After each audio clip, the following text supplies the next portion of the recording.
Now, baselining is perhaps the most versatile use, I guess, of RM.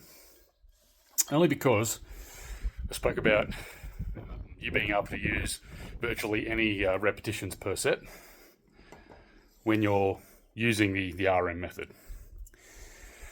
If we're using it to baseline, you can use whatever number of repetitions per set you want to use, provided that your load remains consistent.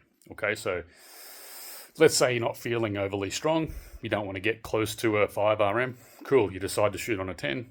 You're doing bench press and you put 50 kilos on the bench press. You do as many repetitions of bench press as you can. You end up getting 15. Cool. You take that little bit of information, you stick him to the side. Okay, and then you do your training program.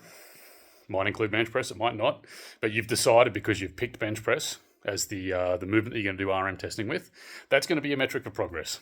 Then 4 weeks, 6 weeks, 8 weeks, however long your training intervention happens to be, you do your bench press RM test again, and voila, you end up doing 18, and you've gone, oh cool, I've made progress of 50 kilos. It's important that you don't then change.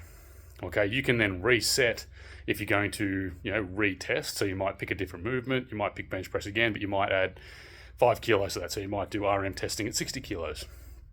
That becomes valid for that block. But don't change your repetitions that you picked for that test or the load that you used for the movement that you picked for the training, for the duration of the training program. Otherwise, the whole point, the whole process has become somewhat invalid. Can we use this to assist in prescription?